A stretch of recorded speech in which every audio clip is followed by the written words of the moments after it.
Hello, I'm Maria Hall Brown, and this is LA Currents. It's been predicted that by the year 2044, there is a 75% chance that LA will incur an earthquake at the 7.1 level.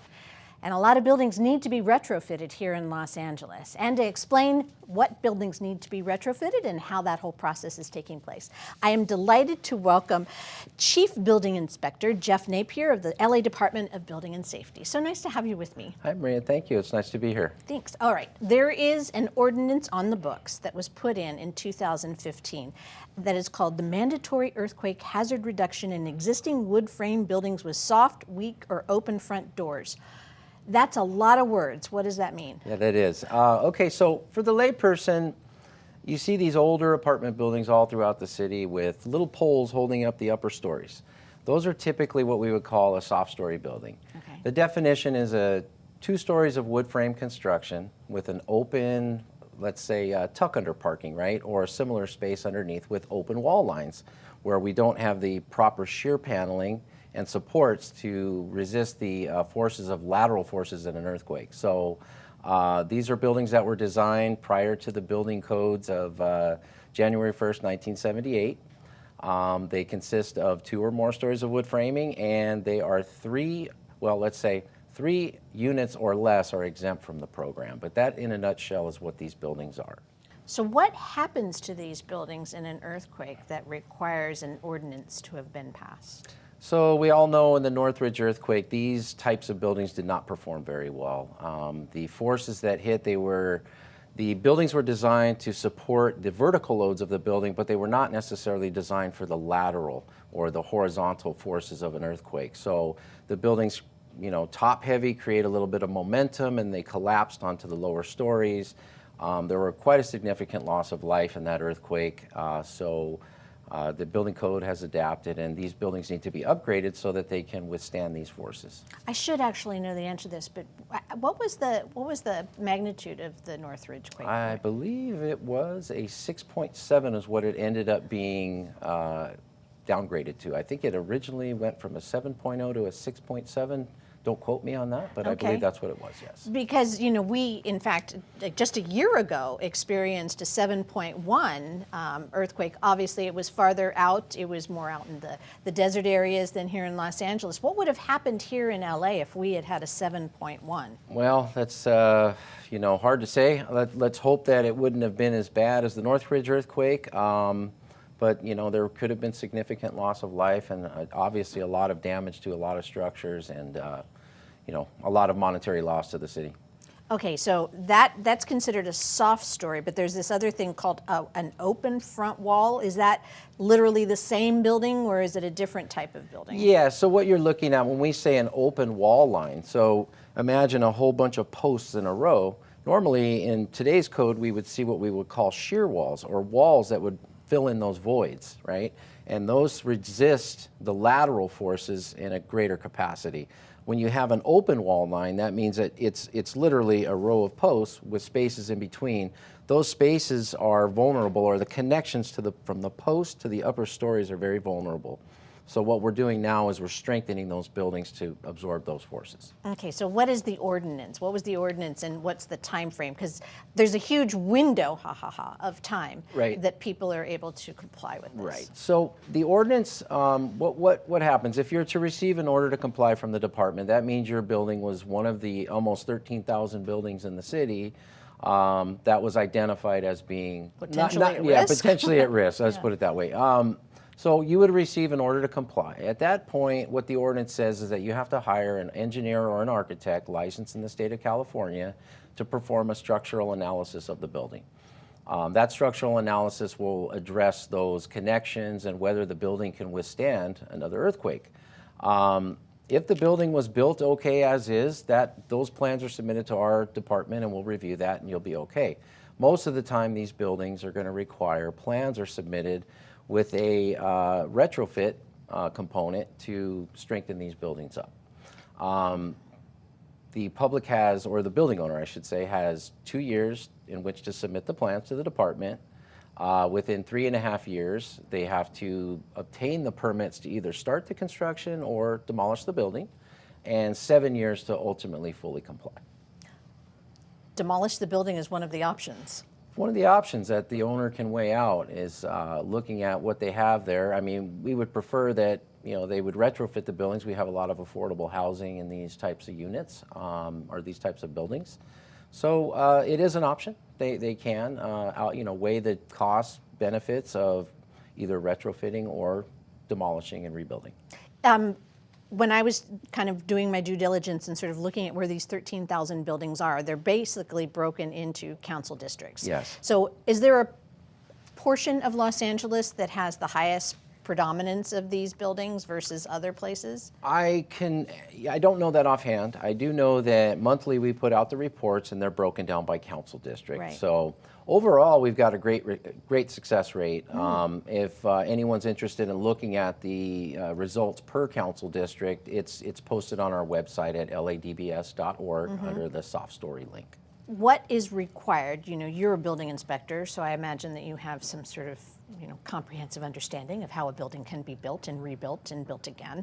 So what is normally required to retrofit one of these soft-story buildings? I mean, it doesn't seem possible to me that you can actually fix it.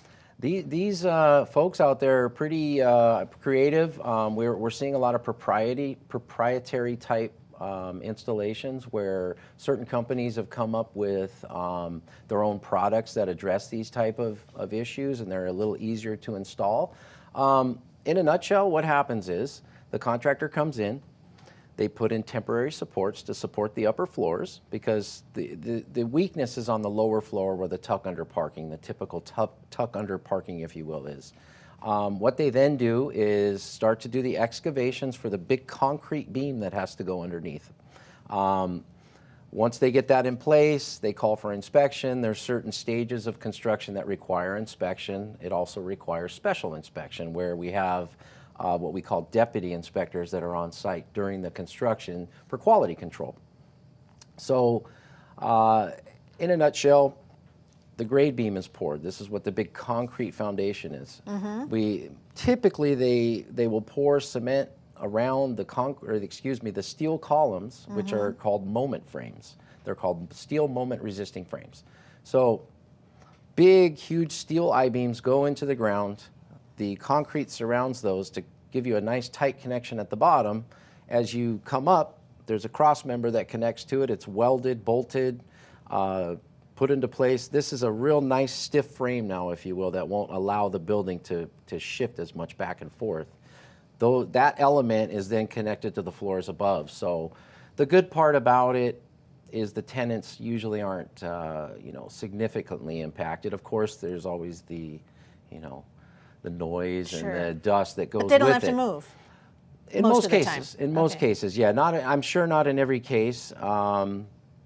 There is a tenant habitability plan that is submitted to the department, to the housing department's guidelines, HCID-LA, Housing Community Investment Department. They have to notify their tenants in writing that there's going to be some construction going on, and they have to provide measures to lessen the effect of the construction for the tenants. Are there any benefits or financial assistance to these property owners that may not have known that they were in the soft-story buildings and that they would have to incur the cost of being able to retrofit the building to make it safe again? I'm not aware of any. Or tax benefits, perhaps? Yeah, there perhaps are. I'm not sure if the city offers anything. I know there are some organizations out there. One cost benefit is if you do retrofit your building, your earthquake insurance is going to be greatly reduced. Definitely. So that's definitely a cost benefit there. Definitely. Yeah. So it's funny that you should have said that everything is solid, because I think we've all become used to, in Los Angeles, the taller the building, the more the building should roll during an earthquake in order to keep it. But I guess the shorter the building, the more it should stay solid. Sure. Yeah. You're going to get a more rigid product out of something that's a lot shorter and compact. So if you don't know that, I mean, obviously, if you're not the landowner or the property owner, what can you find out yourself if you're just a tenant, if one of these buildings is on the list that needs to be retrofitted? Absolutely, you can. You can go on our website, ladbs.org. you would click on the link under the Permit and Inspection Activity Report. Okay. In there, you can type in your address. You got to make sure you have the right address. It will bring up information as to whether or not your building is in the program, one, whether or not it's been issued an order to comply and the status of that order, and then third, whether or not it's in full compliance, which means it's received a certificate of compliance. Okay, so this whole thing went into play in 2015, and there was sort of an adaptation in 2016. What was that, and why was it put in there?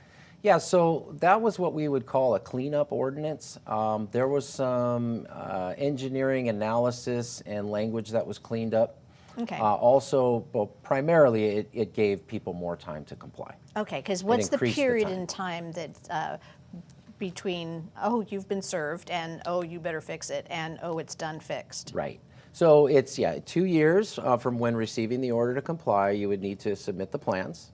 With 3.5 years, which was increased from the original, I want to say 3 years, to obtain the permits to start construction or the demolition, and then 7 years to receive a certificate of compliance. Okay, so in theory, that's 2022. All of these 13,000 buildings are either gone or fixed. Yes. But then in 2020, ta-da, we had a life-altering, changing event, otherwise known as a pandemic. So Yes. have there been some adaptations made to the timeline just because of the fact that this has been definitely an unqualified and unanswerable problem that we've all faced? Right. So, yeah, the mayor had an executive directive with his tolling order, which basically will discount the time between when you received or when the pandemic started and when this this emergency is over. Okay. So the time that's elapsed between the start of the pandemic and when it's officially over will be added to your compliance time. Okay, and how is everybody doing, by the way?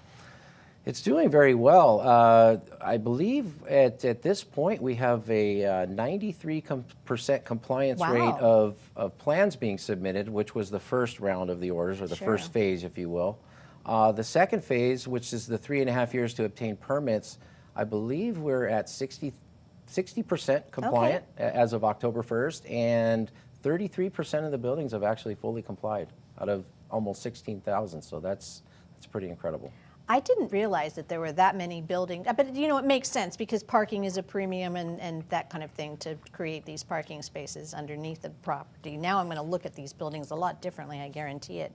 But with the pandemic and with COVID-19, your office has had to sort of adapt and adjust as well. Now you're still doing inspections, I'm sure, but is there an opportunity for people to be able to virtually have their properties inspected? Yeah, there sure is. We have a new program called the Virtual Inspection Program. It's fairly new. It's just sort of taking off, and it allows us, an innovative way for our customers and our inspection staff to obtain timely inspections and, lessen the person-to-person contact. Now, obviously, these are going to be sort of your simpler inspections. This doesn't mean that a 20-story building can be inspected from an office in downtown LA. Right. These are going to be smaller ticket items, window replacements, location of smoke detectors.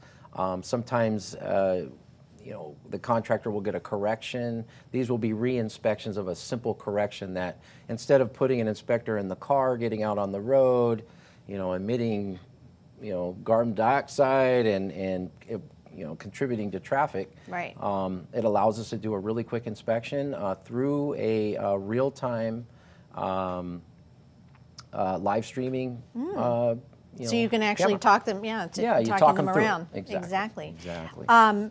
One of the things that I thought was interesting, about even considering the fact that these buildings exist, we were talking about what you physically need to do when there is an earthquake.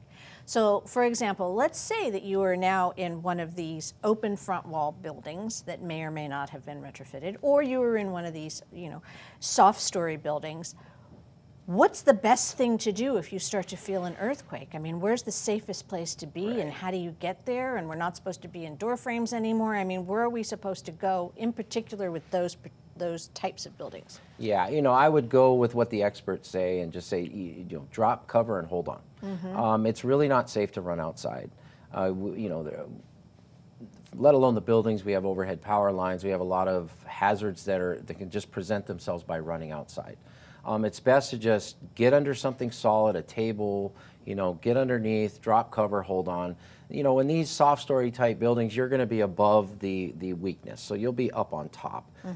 God forbid there's a structural collapse, but the experts say that the best thing to do is stay put, drop cover, and hold on. That's the best advice that I can give. And if you are just a general resident of your own private home or your own, from a safety standpoint, what should you consider in your property to kind of look around and check out to make sure that your home will withstand any kind of earthquake or anything? You're an inspector. What do you look for in just someone's home? Sure. Well, for sure, you want to make sure your water heater's strapped at minimum. You want to make sure you have a seismic gas shutoff valve attached to your gas system so that if the ground starts shaking, it shuts your gas off. That's key. The water heater, you have gas, plumbing connected. You also, have a potential for ignition of a fire there. So strapping the water heater, keeping that tight is really key. As far as structural elements of a building, depending on when they're built, large openings, right? It's the same thing as a soft story building. You're looking for larger openings where the larger the opening and longer that it becomes, the less it will be able to resist those lateral forces. Does that include big, huge sliding glass doors or big plate glass windows that look out on whatever beauty you have in front of you? A sliding glass door, it would really be hard to tell. I don't want to get everybody scared if they see, a lot of windows. A lot of times there's engineering that addresses these things. There's big steel columns and steel frames where you're able to infill with glass. But, typically an older building with a lot of glass along a wall line would be something you would look at saying, well, maybe I want to add some shear walls to my building to strengthen it up. Also, on top of the soft story program, we've had the foundation cripple wall and bolting has been in place for, since right after the '94 earthquake. So if you have cripple walls, which basically it basically means you have a house that's sitting on a tiny wall, anywhere from 12 to 48 inches, and it can create kind of a hinge point. You want to make sure that your house is bolted to the foundation and that those cripple walls are covered with plywood and nailed off, so it gives it a little more rigidity. So the house isn't actually sitting on the foundation, it's actually sitting above, so it's a crawl space of some kind? That's correct. So if you have a crawl space, there are times when the concrete goes right up to the subfloor. Other times, the concrete stops usually at grade, and that's where these cripple walls make up that extra space. That cripple wall has been identified as a bit of a weakness, and it's good to put some plywood on there and shear wall those cripple walls. We have a standard plan that's on our website. It's available to everybody. No engineer needed in most cases, so it's what we call a voluntary retrofit. All right, so you mentioned that one of the reasons that this original ordinance that we're talking about soft story buildings is properties before 1978. So how have we done in Los Angeles in regards to being cognizant and being aware of where we live and the type of things we could face in terms of building codes? Have we gotten better and better and better as time progressed? Oh, most definitely. The '94 earthquake changed everything. The building code dramatically changed after that. There were some emergency ordinances that were put into place to address weaker connections. Those have been written into the code, and they've been in there, I believe, since '96, if I'm not mistaken. And I'm sure that the engineering, I'm not an engineer, I'm an inspector. I know how to read plans, but the Structural Society is constantly evolving with these seismic events. Well, and they also include, our freeway system and our overpasses and our bridges and all those kinds of things. So I imagine there were adjustments made in how those are built as well. Yes, yeah.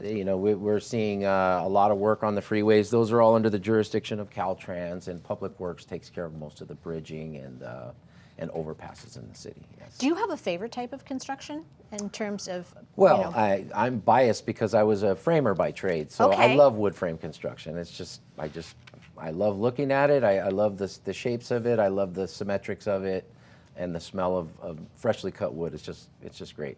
And does it work well in this environment? Yeah, if you engineer it properly, yes, it absolutely does. I think, I'm not, I don't work for the USGS, but I do know that 1 and 2-story wood frame construction does the best in an earthquake. Interesting. Yeah. And what about all of our view properties? I mean, how are they in regards, because they're on hilltops, they're on the sides of hills. I mean, Los Angeles is really good at selling a piece of land the size of a postage stamp against the side of a cliff, and the next time you go by, there's this breathtaking, beautiful home on there. So Right. I would imagine that there's a lot of rules and regulations. There really is, there. and there's just you'd be amazed at the engineering that goes into some of these hillside properties. I know, my best times in the department were field inspections in the hillsides. I would just be amazed at the structural elements that are put into these single-family homes in the hillsides. Big, huge pilasters that are buried sometimes 100 feet into the ground, massive connections, concrete decks. It's just something else. How important is permitting? I know that people sometimes try to get away with improving their property because they're afraid of the permit process, or they're afraid that they won't get it approved and everything. But how important is permitting, and why does it help everybody? Right. Well, I can tell you firsthand, I'm recently moved over to the Code Enforcement Bureau, so I can tell you firsthand that permitting is everything.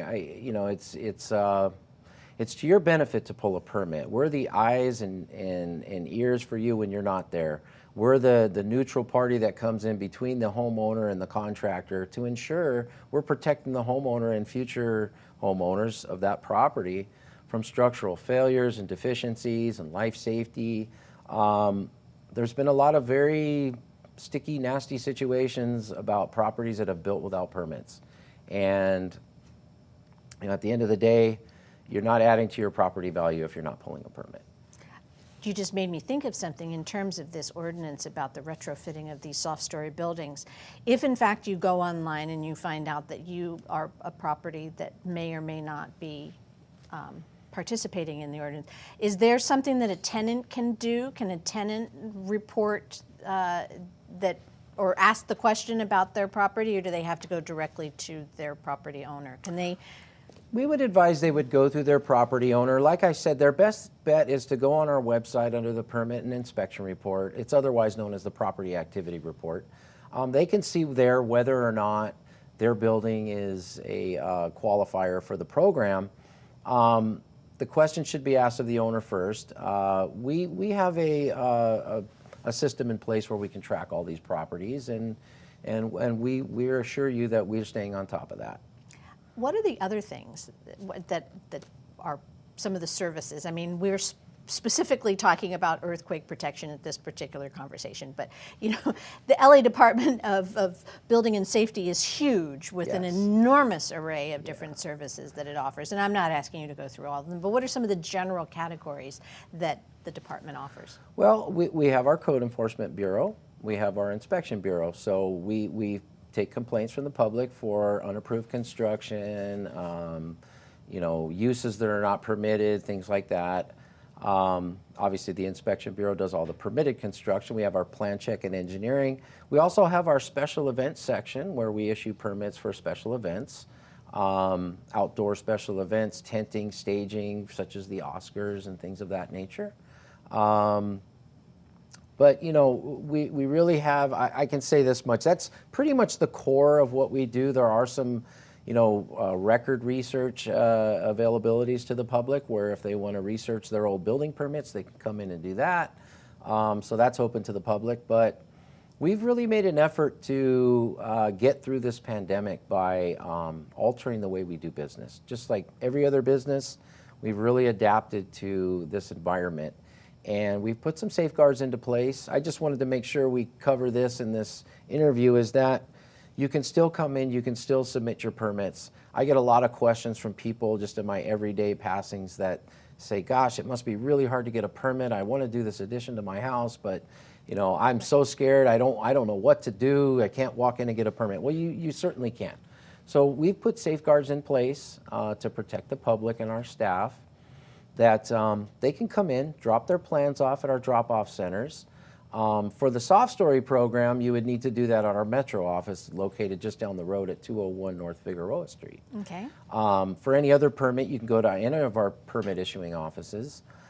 There they'll drop their plans, they'll be given an appointment date. Okay, and on that appointment date and after a brief quarantine of the plans, we usually quarantine the plans for 24 to 48 hours, one of our staff will call the applicant back and start the plan check process. A little bit of back and forth with corrections and emails and things of that nature. You can obtain your permit. Like we said, we have the virtual inspection program running at this time. You can schedule your inspections through our website or through the 311 operator. So, we've faced a lot of challenges during the pandemic, but we've been able to move forward through it. So that's been really good. Have you guys noticed that there are probably some procedures that you've put into place by necessity that you might keep even after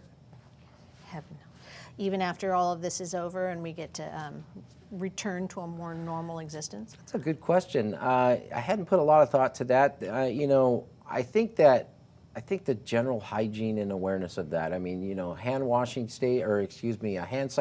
stations at every entrance to the building.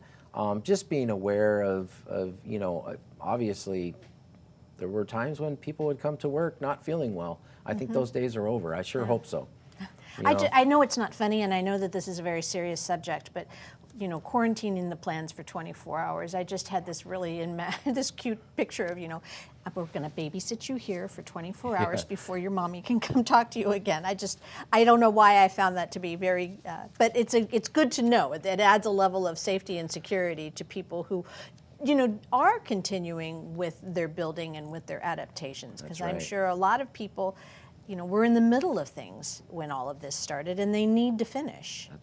That's right. And who would have thought we would ever use a term like quarantining plans? No. I've never thought of that last year. So, never.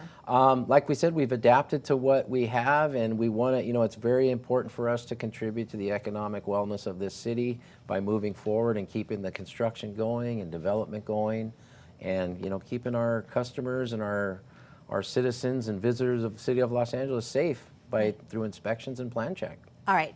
Remind me once again of the timeline of this Softstory ordinance. So yes, we have now, the compliance dates are a moving target because they were sent out in phases. If you receive an order to comply, so 2 years to submit your plans. Got it. Or to prove to the department that your building is okay as is through a structural analysis. You have 3.5 years to obtain the permits to start construction or to demolish the building, and within 7 years to obtain a certificate of compliance or be completely retrofitted of the building. And obviously look on the website for any kind of adaptations or updates that, or extensions that might come into play because of what's going on. Yes, I'm sure once we get to the end of this emergency, we'll have a little bit more idea of how we're going to handle the compliance times. 13,000 buildings is basically what percentage of the structures in LA? So, although it's probably not a significant percentage of the total inventory of buildings in the city of LA, it's certainly a significant number of our multifamily type buildings, right? It's probably a good portion of that inventory. I'm pretty sure the housing department probably has some statistics on that. I just don't know them off the top of my head. Yeah, and you're right. I'm sure most of these are rental units that are, A good majority, yes. So definitely for the safety of those around you and for yourself, they need to be done. All right, so the website for information? ladbs.org is the website. It's very user-friendly. It's wonderful. I get a lot of feedback from just friends and colleagues that I know. They say it's really easy to navigate. They're really happy with it. You can find pretty much everything we do on that website. You can schedule inspections. You can monitor and follow the progress of your inspections on that site. And there's many other things on there. Virtual inspections is on there. Well, thank you so much for clarifying and sharing with me all of the information about a whole array of terminology that I had never heard of before. It's You're been a welcome. great Thanks for having me. Absolutely. It was a lot of fun. Thank you. And that's a wrap on this LA Current.